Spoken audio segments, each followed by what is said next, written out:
पे एक ऐसा माहौल पैदा कर रहे हैं, ऐसा माहौल पैदा किया गया और करने की कोशिश की जा रही है कि किस तरीके यहाँ पे जो अमन है, जो तरक्की है, उसमें बाधा डाली जाए। पाकिस्तान मुर्दाबाद, पाकिस्तान मुर्दाबाद, हिंदुस्तान जिंदाबाद, हिंदुस्तान जिंदाबाद, हिंदू का कत्लेआम। और वो पाकिस्तानी जो यहाँ आके दहशत फैलाते हैं वो घुसपैठिए नहीं है, क्योंकि उनके दम पे इनकी सियासत चलती है। हैरानगी है। और एक माहौल पैदा किया गया, आस्ता आस्ता लोगों में कोशिश की जाती है, नैरेटिव सेट किया जाए कि नहीं गलत हो रहा, टूरिस्ट आ रहे हैं। नमस्कार, मैं रजनी सूर्यवंशी और आप देख रहे हैं फेयर वॉइस न्यूज। यहाँ की लाइव तस्वीरें आप तक पे पहुँचाने जा रही हूँ। किस तरीके से कल कायराना हरकत जो है वो आतंकवादी द्वारा की गई, जहाँ पर टारगेट किलिंग जो है वहाँ पर हुई, जहाँ पर उनके परिजनों को उनकी आंखों के सामने मारा गया और कहा गया कि तुम्हें हम इसलिए छोड़ रहे हैं ताकि तुम एडमिनिस्ट्रेशन तक, ताकि तुम मोदी जी तक ये बात पहुँचा सको कि किस तरीके से टारगेट किलिंग जो है वो हुई है। वहीं पर अगर हम आपको बता दें कि जैसे ही इस कायराना घटना के बारे में जानकारी हमारे जवानों को, हमारी सेना को पहुंची थी, वो तुरंत वहां पर उस घटना स्थल पर पहुंचे थे। लेकिन वहां के जो दृश्य थे वो काफी ज्यादा रूह को कंपा देने वाले थे और जिसके बाद वहां पर जो है एक के बाद एक घायल टूरिस्टों को अस्पताल के लिए ले जाया गया। उसी टारगेट किलिंग को लेकर आज यहाँ पर पीसफुल प्रोटेस्ट जो है वो ठाठरी के अंदर किया जा रहा है, जहाँ पर ये डिमांड की जा रही है कि एक बार फिर से सर्जिकल स्ट्राइक जो है वो पूरा देश देखना चाहता है, क्योंकि इन गद्दारों को भी देश से मिटाया जाना चाहिए और साथ ही साथ आतंकवाद जो फिर से पनपने की कोशिश कर रहा है, जहाँ पर आम जनता ने अपने भाईचारे के साथ, हमारे पुलिस जवानों ने अपनी बहादुरी के साथ, हमारे देश के जवान जो कि हर चप्पे चप्पे पर तैनात हमारी सुरक्षा के लिए रहते हैं, उन्होंने जम्मू कश्मीर से एक बार जो है वो पूरे आतंकवाद को कहीं ना कहीं हम कह सकते हैं कि खत्म किया था। लेकिन अपने नापाक इरादों को फिर से आतंकवाद जो है वो जम्मू कश्मीर में पनपने देना चाहता है। कहीं ना कहीं उसके पीछे क्या कुछ कारण है, उसके पीछे एजेंसी जो है वो लगातार लगी हुई है।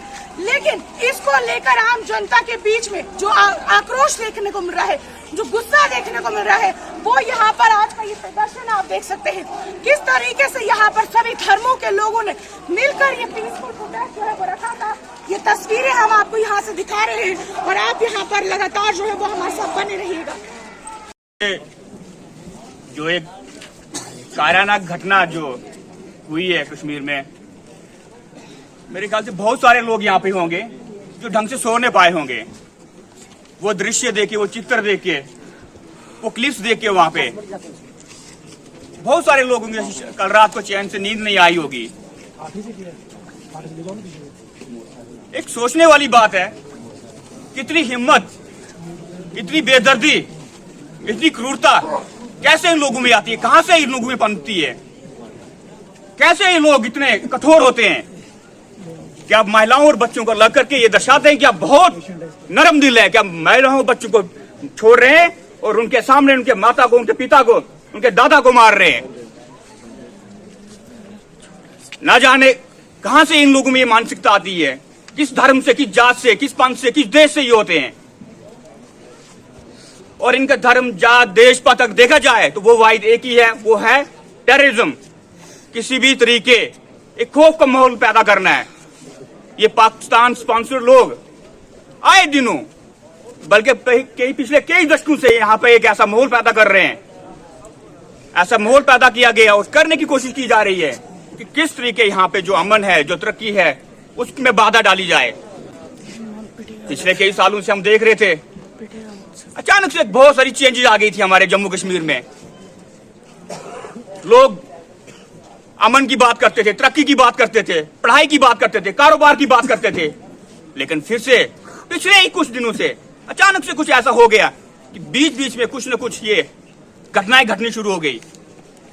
लेकिन एक चीज में मैं जाना चाहता हूं, उस ब्रीकी पे जाना चाहता हूं कि ये घटनाएं घटने से पहले एक माहौल पैदा किया जाता है, वो हमारे यहां से किया जाता है, वो पाकिस्तान से नहीं होता है। वो जो नैरेटिव सेट किया जाता है वो मेरे ठाठरी से किया जाता है, मेरे कश्मीर से किया जाता है, मेरे भोंजवा से किया जाता है। और वो माहौल सेट कौन करते हैं?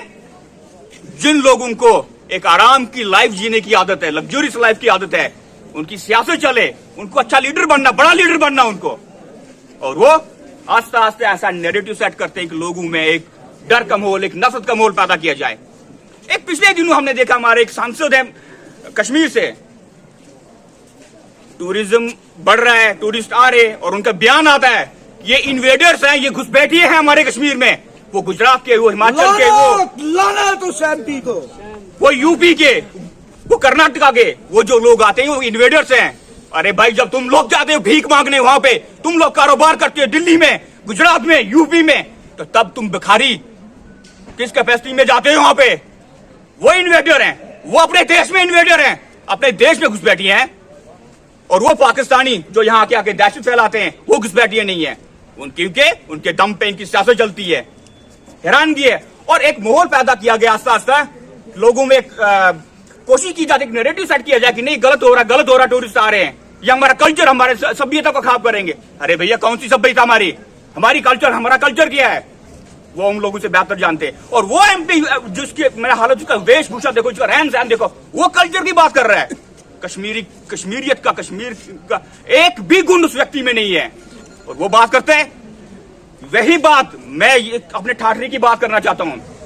हमारा ठाठरी, मैं बार बार बोलता हूं, हमारे ठाठरी का भाईचारा बहुत अच्छा है, बहुत अच्छे लोग हैं। पिछले 4 साल से मेरी कर्मभूमि यहाँ पे काम कर रहा हूं, मैं जानता हूं, यहाँ पे एक एक बंदे को जानता हूं, एक एक लोग को जानता हूं। लेकिन कुछ नासूर यहाँ पे भी हैं जो दिन रात अपना सोशल मीडिया कुछ ना कुछ कोशिश करते रहते हैं। उनको चेतावनी है, यहां से मैं बोल देता हूं, एक एक चुन चुन करके उखाड़ के फेंक देंगे यहां से, ये याद रखना।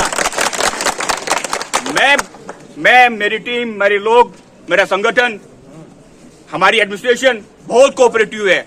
हम तरक्की चाहते हैं, अमन चाहते हैं, लेकिन जो कोई भी नासूर यहाँ पे मेरे ठाठरी का चैन अमन खराब करना चाहेगा, इसकी तरक्की पे, इसकी खुशहाली पे अगर नजर डालेगा, उसको बख्शा नहीं जाएगा। और वो स्लीपर सेल जो यहाँ पे है, 2-4 होंगे कहीं न कहीं, उनको ढूंढ निकालेंगे। उनका खाता बनना शुरू हो गया। आपको सब लोगों को यहाँ पे, आपके मन से यहाँ पे बोल रहा हूँ, वो जो 2-4 लोग हैं उनका खाता बनना शुरू हो गया। कब कहाँ उठ जाएंगे उनको पता नहीं लगेगा। इस चीज का ध्यान रखा जाए।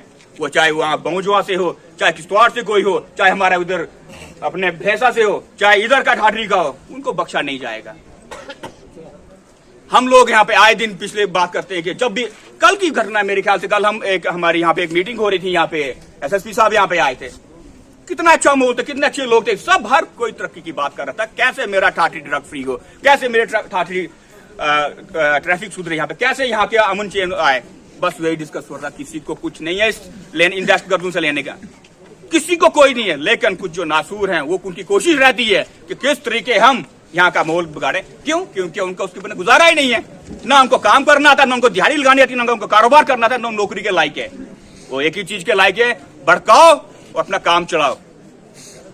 यहाँ पे मैं एडमिनिस्ट्रेशन को, पुलिस को जरूर जिताना चाहूंगा कि ये जो अमन चैन यहाँ पे है, इसमें कोई शक नहीं, हमारी पैरामिलिट्री फोर्स, हमारी आर्मी का बहुत बड़ा रोल, हमारी एडमिनिस्ट्रेशन का बहुत बड़ा रोल है। लेकिन इसके साथ में जो हमारी वीडीजी मेंबर्स हैं, उनका, जो हमारे एसपीओ हैं, जो एसपीओ भर्ती के कच्चे पुलिस वाले जिनको हम बोलते हैं, उनका बहुत बड़ा रोल है इसमें, इस अमन को लाने का। क्योंकि वो लोग आइडेंटिफाई कर सकते हैं कि हम में से ब्लैक शीप कौन है, कौन यहाँ पे सही है, कौन गलत है, वो हम यहाँ पे पता कर सकते हैं। बाकी बाहर के आने वाले को बहुत टाइम लगेगा। इसलिए मैं चाहता हूं कि उनको और एम्पावर किया जाए, वीडीसी और वीडीजी को, ताकि ये जो थोड़ी बहुत छूट घटनाएं की कोशिश की जा रही है हमारे यहाँ पे, उसका कोई मौका ना मिले। यहाँ पे कहने को बहुत कुछ है। कल रात से मैं बता रहा हूँ, इतना वो दृश्य देखे अभी भी मेरे ख्याल से किसी की आंखों से होने जाएगा, और सालों साल नहीं जा पाएंगे वो कभी हम भूल नहीं पाएंगे।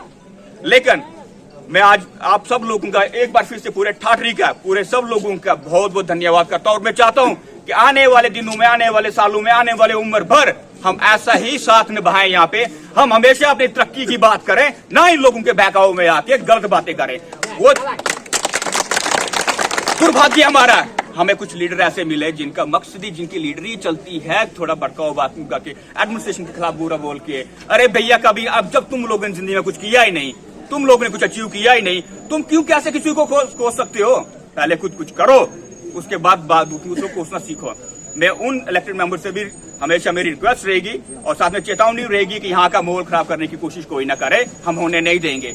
बहुत बहुत धन्यवाद आप सब लोगों का, बहुत धन्यवाद।